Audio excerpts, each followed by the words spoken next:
Welcome to the Working Women's Channel. My name is Clara Capano, and we're going to share the real secrets to success. Come on in.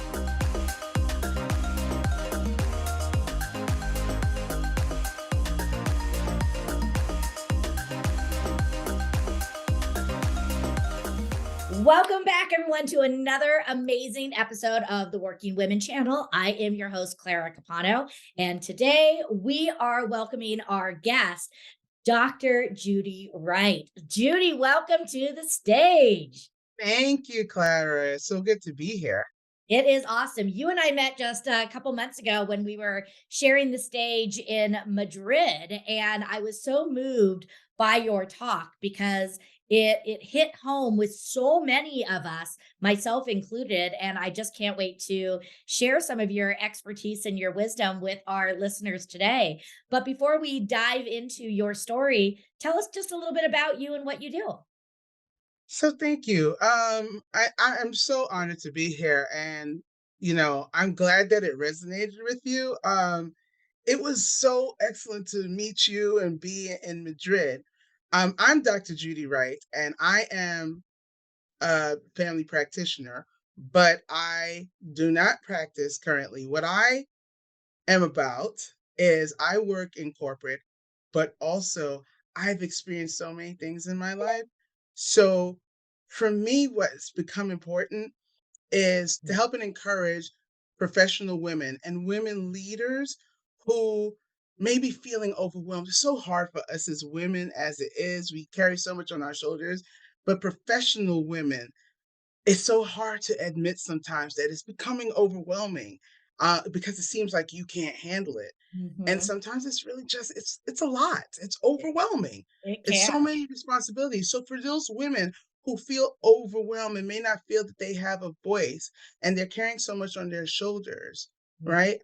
I am here to encourage them to gain and maintain balance in their lives so that they can progress at their potential Mhm. personally and professionally. Maintain and get that balance there because a lot of times we don't slow down enough to say we need to be balanced. We Mhm. don't understand what's happening in our lives, why things seem to be collapsing around us. Our job, our personal relationships seem to be stagnant or collapsing around us, and we don't understand why. It's because the balance is Uh-huh. not there. Yeah, I always And think of it as so all the plates that are spinning, and we can do our best to try to get them, but eventually, that first one is gonna come toppling down and the rest will follow. that's right. That's right. And not all of us learned how to juggle those balls. That's a Exactly. circus trick, right? So not all of us Exactly. learn how to do that. Yeah, and Yeah. sometimes we are the clowns at that circus. Let's start True. diving into, your path. What we talk about here on the show is the idea that success isn't always a smooth journey. And Mm. oftentimes the way that we get to the other side of success is with all the bumps and bruises along the way. So, was there a time in your life where maybe your road to success was challenged? You had some obstacles that were keeping you from what you envisioned as being your success. And tell us a little bit about that. So there's several. Right? You know, and sometimes people are scared to say that, but sometimes it needs to be said because it makes it another person who may have been going through that feel like, oh, okay, so it wasn't just me, you know? So let me just say this, Clara. All my life, I did well in school. As a young little child, I did well in school and, I was valedictorian at elementary school and I was valedictorian at my high school. And, I skipped a grade and then I get to medical school. And medical school is a whole different ball game, right? Like, because everybody that's there are like the top of something, right? Exactly. They Like, were also the valedictorians and all of those things. So we're not as special anymore. right? And you're not special anymore. And it's hard work. It's a lot of volume. It's a lot going on. Medical school was very difficult for me. Very difficult. And at one point, I was not in. I had to take a step back. I was not in it, and I wasn't sure I was going to continue. was I going to fight for something that I had wanted to do since 8 years old. Mhm. But it was so difficult. And one of the things that I found out because I was encouraged to get evaluated by 2 people that were at the medical school, and one was a school psychologist, and one was in education itself. Like, she wasn't a teacher, but she was there to help with, the students get through, and they encouraged me to go get evaluated and gave me the name of somebody, and I found out that I have a learning, I don't wanna call it disability, but yeah, let's just call it that, for lack of a better way of putting it. I have I'm slower at processing things, and I remember the person said, "How did you even get through those first 2 years? There's so much volume," and I said, "I didn't sleep. I Mm. didn't sleep." But once I knew that, which it you when they suggested, I was like, "I don't need to go to anybody into this depth." But once I knew that, it made so much sense to me. Mm. It had so much sense. Right. And there was an exam that I was having difficulty passing, but once I knew that and knew what I needed to do to be able to better focus and process better, and I passed, and nothing, like, literally nothing stopped me after that. I Yeah. went back into school and I just kept going. And So I that love this. it I don't mean to cut you off, but I yeah, think this is such a powerful point here because here it is, you've achieved so much of this, and then you hit these stumbling blocks. You then get what some people could say labeled with a learning disability. But mhm, for you, it actually enlightened you because yes, now it brought you the clarity you needed to understand and to be able to work around that. And I yes. think that on so many levels, that is such a great perspective to have because when something comes at you, it's like, now I get it. Now I can work, Now I get it, you right? But you know? have to be open to that, right? Yeah. I had to be open to the idea of being being evaluated, because it's like, how can I be valedictorian twice and this and that, Yeah. and have a problem? So to even be evaluated, I had to open myself up to that, and you need to be open to be able to learn more about Yeah. yourself, Now, right? did that first step of being more open to learn more about yourself, did that then start sort of a chain reaction in the rest of your life? And as you grew and became more successful, to be open just to other experiences, do you think? It helped me to be open to other experiences. It wasn't perfect, but Mhm. it did help me to open myself up to say, don't make so many assumptions or think you know what you think you know, Mhm. even about yourself, Right. right? So there's so much more to us a lot of times. Some of it we're keeping deep inside. And so it made me more open to learn more about myself. Yeah. Again, that wasn't perfect and it doesn't have to be, Mhm. it's going to be Yeah. stumbling blocks along the way. But yeah. And and what I also love too is, so many of us we pigeonhole ourselves into this vision.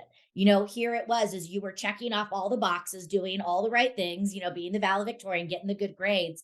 Then you get into medical school and you hit this challenge and it's not working the way it was supposed to work. Right. So you went, you got evaluated, you learned this, but then even take us to right now. I would imagine transitioning out of being a family practitioner, a traditional practicer of medicine, and now doing something in corporate, that's another way where it doesn't look exactly probably the way that it looked in your brain when you were younger. So, talk a little bit about how you redefined your path and were open to it looking a different way. So that's such a good question, Clara. So again, I knew at 8 years old I wanted to be a doctor. Mhm. But one of the basic, because I loved going to the doctors, like, which was a weird thing. When we're children, what's gonna Mhm. happen when you go to the doctor? You're gonna get a vaccination, you're gonna get this, somebody's gonna stick something in your ear, but I loved going to the doctor. So what I saw of my community physicians and ultimately our family physician that took care of my whole family, my parents, my siblings, is the kind of doctor I wanted to be. Mhm. And I have to say, I finished medical school, I finished residency, and I kind of knew in residency, this is not looking the same as how it looked when I was little. And then I got into working, like I finished residency, and within 2 years, I was sitting there saying, "Oh my God, this is not how I wanted it to be. Mhm. And what am I going to do?" And I was and it was crazy to me because I was like, I worked toward this my whole life. What you gotta know is a lot of times when you have these big dreams, a lot of times you didn't just work on it the last few years. Mhm. Everything you were doing, maybe volunteer work, maybe this in high school, everything you were doing was working up to this point. And now it's like, now what? Now what? This is not Mhm. how I wanted it. And also, let's go back. I wasn't in school. And then I fought my way back and got back and decided to go back. And now it's like I did all that for what? Right. So what I one day said to myself is I don't think I'm going to last more than 10 years practicing clinical medicine if I cannot practice clinical medicine the way I want to practice Mhm. clinical medicine. Right. Yeah. And it's hard in this realm in our healthcare system Mhm. to do it necessarily the way you want to do it. And so I didn't know how I was going to do it, but that's when my brain started to change and I started to look up alternative careers in medicine. I like start to Google, look it up. I wasn't getting much of a hit. I was getting stuff for nurses. I wasn't getting much of a hit. But as we all know, you do these searches and people ping on your stuff. Right. And suddenly I got this email and then mail in my at home talking about a conference on alternative careers in medicine. Like a year later, I get this, and I decided to go to this conference, and that was like in 2009, and it just opened my eyes Mhm. to everything. And I would say that at the 10-year mark, I was no longer practicing clinical Yeah. medicine. And I love this so much. One of my very favorite sayings is the vision comes first, the how will find a way. And this resonates so much because, again, you knew if you couldn't do it on your terms, that it wasn't going to work out. And even though you didn't know exactly what that was going to look like, you went and investigated it and you said, Yes, there has to be a solution, even if it takes absolutely. me a lot of digging and then again, creating and forging that path on your own. And I think that's such a powerful message for our listeners to hear is that you don't need to have the full, complete answer today. Just know the vision and let the vision guide you. That's correct. That's Yeah. correct. You don't always have the full answer. You Mhm. just have to say in your just say something. You'd Mhm. be surprised how Yeah. because even a lot of times when I'm saying it, I'm like, "Mm," but I just say it. And you'd be Mhm. surprised. You start gearing your body towards how am I going to make this happen? It's so true. I love it. Yeah.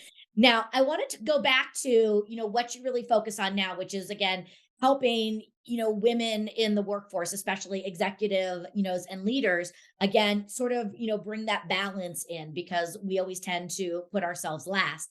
Now, one of the stories that you shared on stage that really connected with me is how you were talking about you have a membership at one of the massage places and you had something like 13 massages unused and I have 9 right now. So I totally understand.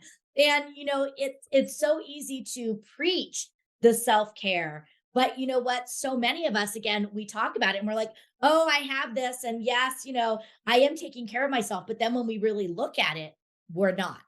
So Right. talk to me a little bit about, what is maybe a first step? Because sometimes it's just that one step that starts the chain reaction. So if a woman is feeling sort of a little burned out or feeling like, those plates at the circus are about to come crumbling down, what is one first step that she can do for herself? So first, let me correct you because I want your viewers to understand how ridiculous I am. I had 30 packages. Oh, 30. I had to use that's how ridiculous I was. So you're doing well at 9. Um, but that's a good question, Clara. One of the first things that I would say that women should do is figure out, what is it they're feeling? What is their feeling and what do they believe is leading to that? Okay. Because it's kind of like, you have an issue. So as a physician, I'm going to say, you can come in with symptoms, right? I can give you medicine for those symptoms. If we don't figure out what the underlying cause is, Mhm. right? When the medicine might work, but even if it works, when it runs out, guess what? Right? So Yeah. you have to kind of sit down, and I know that that could be difficult, but this is where your first step to self-care is sitting down and taking time to figure out, what am I feeling and why am I feeling it? Mhm. Right? Because you need to figure out, how am I going to fix this? I could put a band-aid on it, but eventually a band-aid's going to fall off. Exactly. You can go and How have am I that going to massage today, but tomorrow the stress is still gonna be there and the It's crazy it's is still gonna still it's still going to be there. Like, I'm originally from New York, and I used to always tell people, I am not driving into the city or getting on the train to go get a massage, because by the time I get on the train to come back, I will be stressed out again. Mhm. Right? You have to figure out what is the root cause. Now, does that mean that you will be able to fix it right then and there? No. That's not going to be immediate. That's going to take time. Mhm. But you should be working toward figuring out, what am I feeling, right? Because, and I say that because we often think we're not feeling anything because we normalize stress. That's a whole different other talk. Ah, yeah. Right? We normalize stress and we're like, I don't know why I'm not sleeping. Nothing's changed. Everything's okay. Mm-mm. We normalize stress a lot. We do. We Okay. just take it as, well, everybody's working and, oh, this is just how it is. And because, it's, we've overcompensated for it, right? The Exactly. coffee and all these other things Exactly. that it's just the normal way it is. So you have to figure out what you're feeling, Mhm. and then what's leading to that? What's Yeah. the root cause of that? And that's the first thing I would say you should do.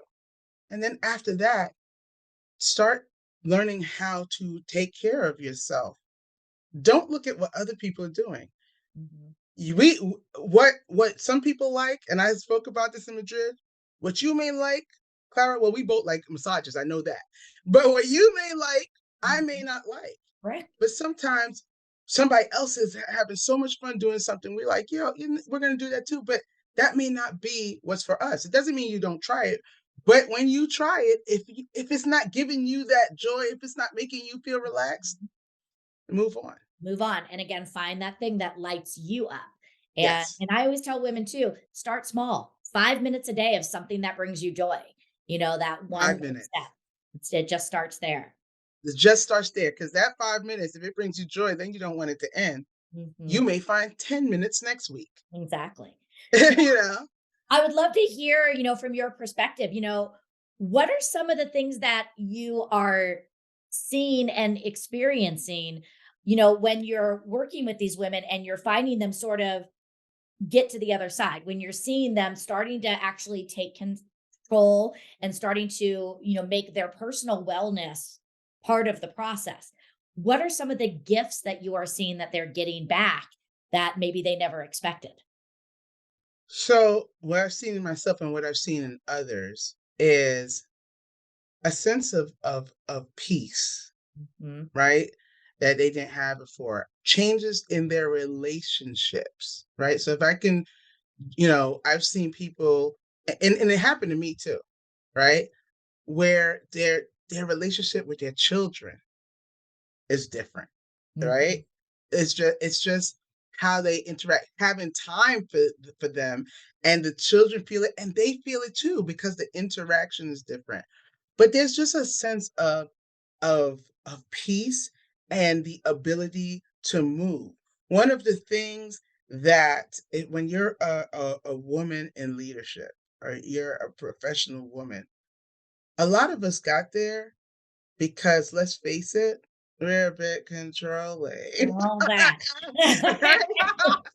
Mm, So, and it's hard for us to let go of things because sometimes it's faster for us to do it than it is for us to teach it or explain it. But that's what we tell ourselves. It right. may be faster to do it in the moment, but then you're gonna have to do it again, and you're gonna have to do it again, and you're gonna have to do it again, right? So you're doing all these little things when these bigger things here that you could be focusing on, and you can be delegating these little things to other people.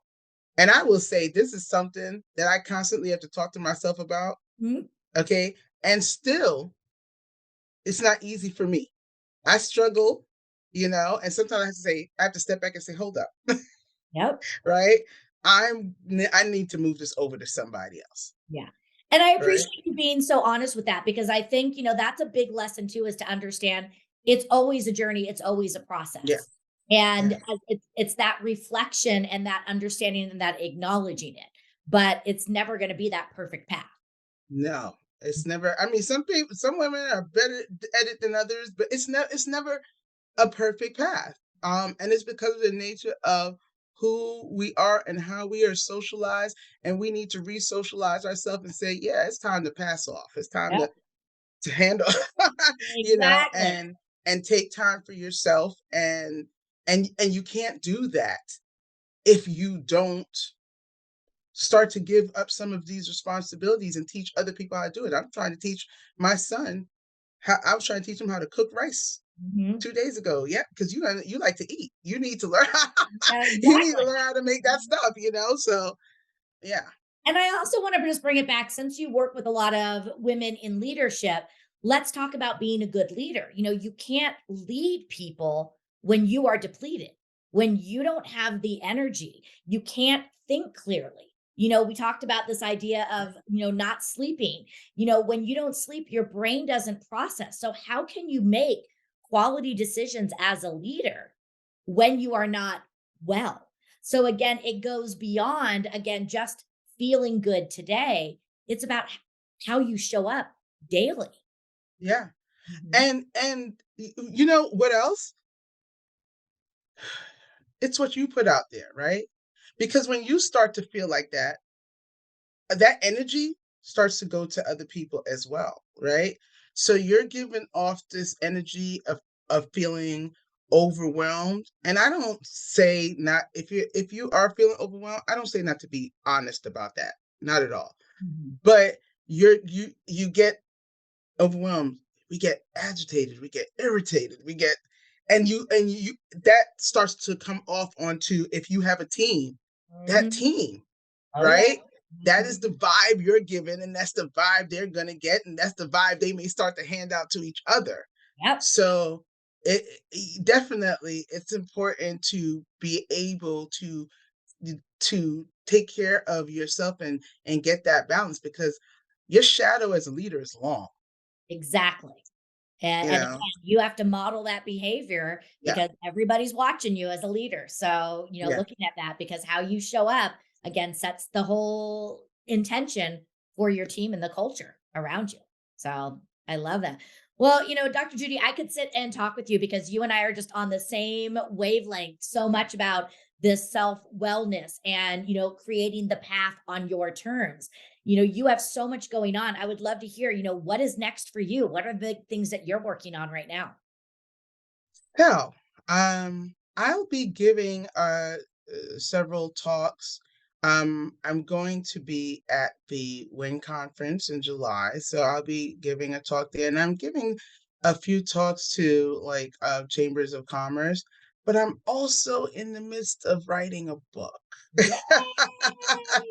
Good for I'm you. also in the midst of writing a book about women and balance and giving tips that I feel are very usable tips on how to start to get yourself balanced and not get and not be so used to being off balance all the time and not just accepting that this is the way it is when you're a professional woman or you're a leader and you have all of these responsibilities. Yes, you have them, but we shouldn't just accept that it's just going to be chaos. Well, And I think yeah. with that title of something around not normalizing stress, I think that would be a very catchy title that would, perk a lot of people up. So that is fantastic.